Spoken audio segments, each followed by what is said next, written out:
Justin here from Reaction Brewing. We're gonna brew cherry wheat today. Just thought we'd walk you through it. We got some new stuff. Just got it, so it's just kind of temporary setup right now. But we got this water flow meter right here. It's in liters, but it works pretty good. Tested it out last night and worked great. So we got our water valve. We got a flow meter, black valve. Just hit run. Start flowing. You can see it's counting liters per minute. And then a total right here. We got to do 58 liters, which is right about 15.3 gallons. Here's Chris. We're going to grind up our grains today. Got a little bit in here. Go ahead and start grinding it up.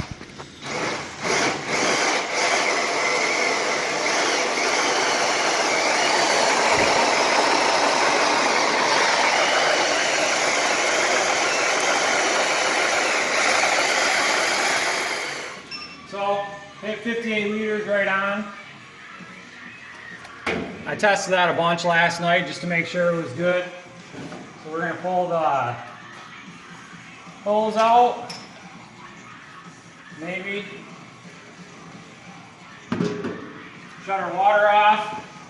Come over here, we got pretty close to probably 15.5 gallons in it. Turn the system on. Turn the element on. Our mash temp is 152. Shoot for 150. Open that up. Lead our primer pump. Turn our pump on.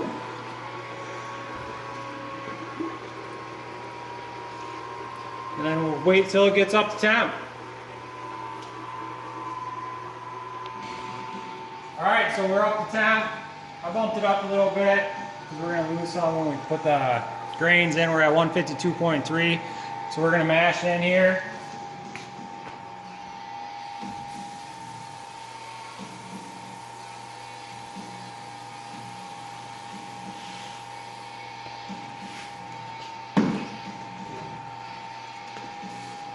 I'll break up any dough balls that you get in there.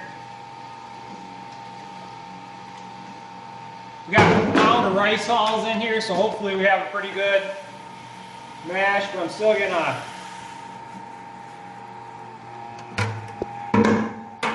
make sure that I throttle this back a little bit. Oh yeah, it's already building up in the bottom down there.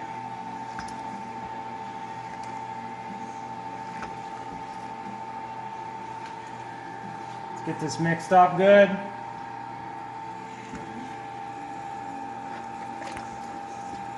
Then we'll throttle this back.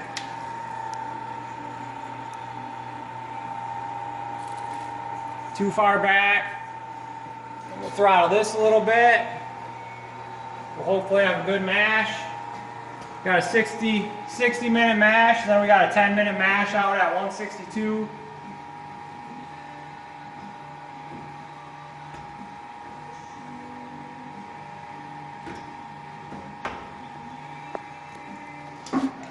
So, been 60 minutes at 152.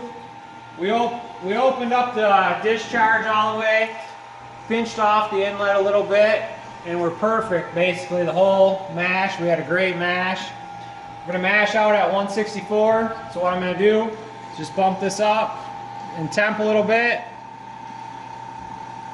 We'll get her to 164, and then we'll be back.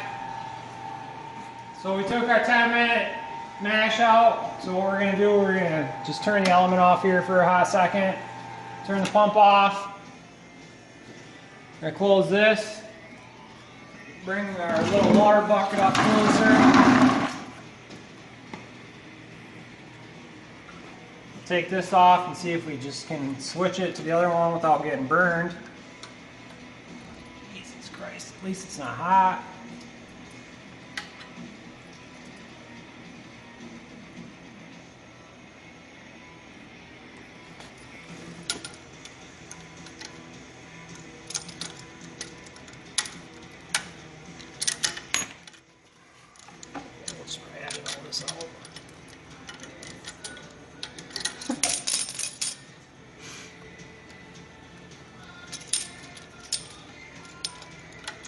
you don't drink 4 beers before you start brewing. Edit this out.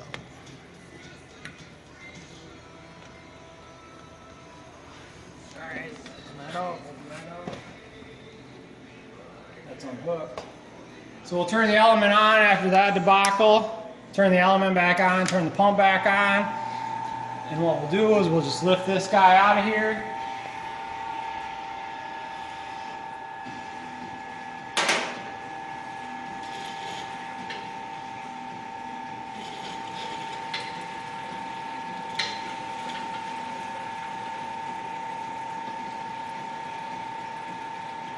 Let that drain.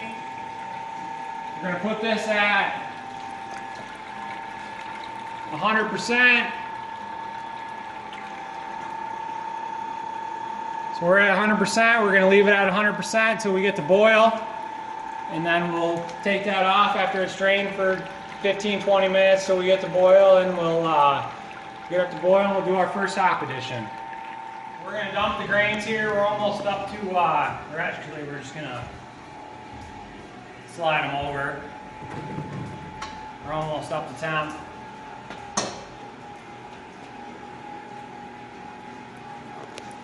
Well, this didn't go as well as last time.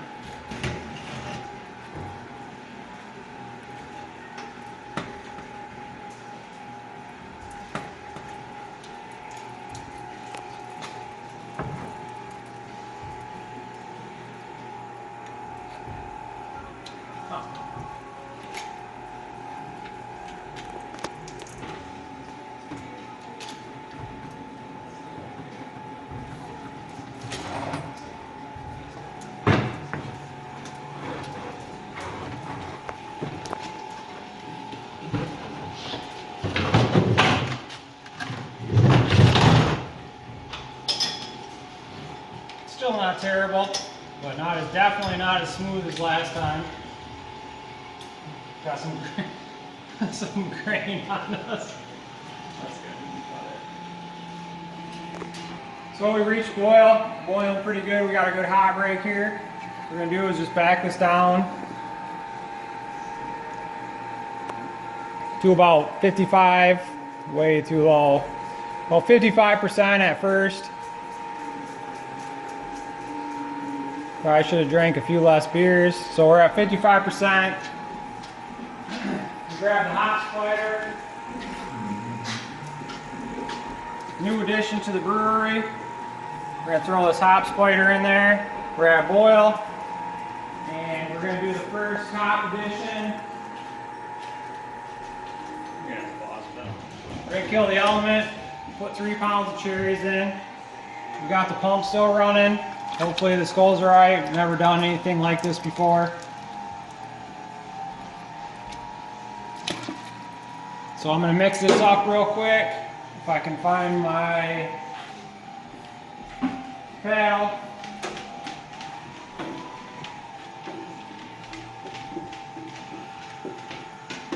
So this is the cherry wheat we're doing. Hop splitter's falling off. Oh man, look at that red. You see that red turning red? That's freaking crazy. So we'll just mix this up a little bit, just so we can get that mixed up. I don't want it to burn on the element. We got the pump still going. Turn the element back on. Lost about 5 degrees mixing that up. So we'll get the element back going. And we got the 10-minute hop addition. We've got a 1/2 ounce of Centennials, but the girlfriend took the scale to work, so we're going to kind of just guesstimate, and that looks like a 1/2 ounce. So we got 10 minutes with this hop addition, and then we'll start cooling. We got a 0-minute hop addition. We'll put the rest of these Centennials in at 0 minutes, and then we'll start cooling off after that. So what we did, we're going to sanitize the clay heat exchanger. We added some holes here so we can go into the heat exchanger, out of the heat exchanger, back in while we're boiling from this last 10-minute hop addition. We added the hops already. We're just going to sanitize the heat exchanger, and in 10 minutes we'll be back to cool it off, and we'll take some video of that. Chris is going to open one of these Young's double chocolate stouts. They got a nitrogen ball inside the can. If you've never seen one, these are pretty cool. Pour it in. They actually do the cascade just like a regular nitro beer does. You can pour them one time and still have pretty good carbonation in them. We've had like 20 beers now, so you can see it starting to cascade. It's pretty sweet for a canned beer. They're pretty good. You guys should pick some up. Our last hop edition, we're actually going to pour this one in the spider because we quit drinking a little bit. So we got 1.5 ounces of Centennial hops. That Flame Out 0-minute hop edition. We're going to shut the element off, leave the pump on, and we're going to turn the water on. And we're going to start cooling. So we're going through the chiller there. We're going to start cooling. Probably take half hour or so to be down to temp. See, we got a little bit of leak there, but not too bad. So we'll be back in about a half hour. So what we did is we took the pump. We're actually bypassing the chiller right now. You can see we're going up in temp fast. So I think the fact that we're using this smaller hose on the outlet of the pump is really hindering us on chilling. We're not getting the whirlpool we should be. Either that or our chiller is plugging up even though we're using the hop spider. But as you can see, we're going up fairly quick on the temperature. So what we're going to do is let this circulate for a minute, and then we will go back through the chiller and hopefully be able to cool this wort back off so we can pitch some yeast into it. But so far, we're still learning the system. Hopefully we can figure this out and get it down and not have to go back and forth between these two. But one of the bigger parts, I think, is we're using this smaller line on the outlet of the chiller, and we really need to get the bigger line so we can chill the beer or the water faster. We're just going to transfer this into the carboys now. We're down to mid-70s, which is about as good as I'm going to get here in Michigan. Low 70s. So we're just going to transfer these in. Phone might die, so we might be out of video. So what we're going to do once we get transferred, we're going to do about 50-60 seconds of pure oxygen. Then we're going to do some Clarity Firm from White Labs to drop the gluten out of the beer. And then we'll pour a 2,000 milliliter yeast starter, half into each one, 1,000 milliliters into each one. And we'll be done. So if the phone doesn't die, we'll be back for the rest of the brew. If it does die, this is going to be it. We're transferring to carboys now. What we're going to do now, we're going to add some oxygen. So you can see it bubbling down there. Get a good little bubble for about a minute. Get this good oxygenated beer. We already poured it in. You don't want to go too hard or you're just basically wasting oxygen. The beer or the wort can only absorb so much of the oxygen you're letting out. So get about 60 seconds worth in this one. Estimated time, we'll call that good. Do another 60 seconds in this one.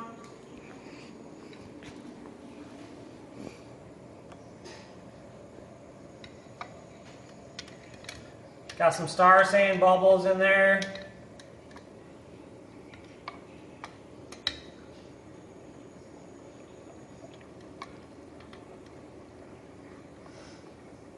These oxygen wands are available at Midwest Supplies. That's where I got mine. You can probably build one for $30, but for $50 I just bought one.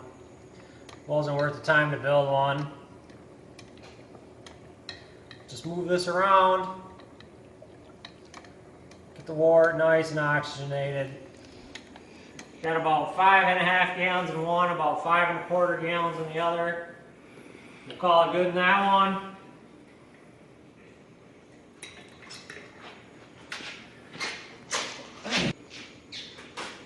Pour the clarity firm in each brew.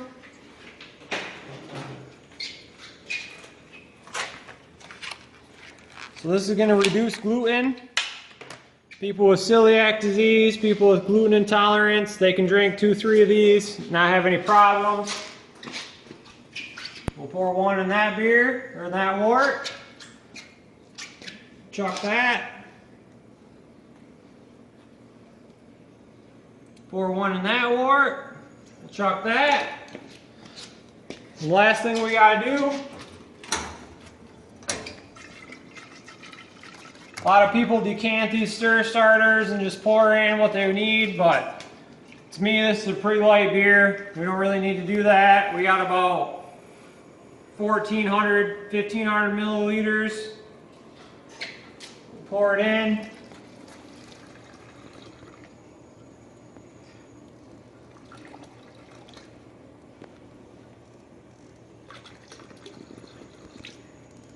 About half into this one, then about half, a little more carefully into this one.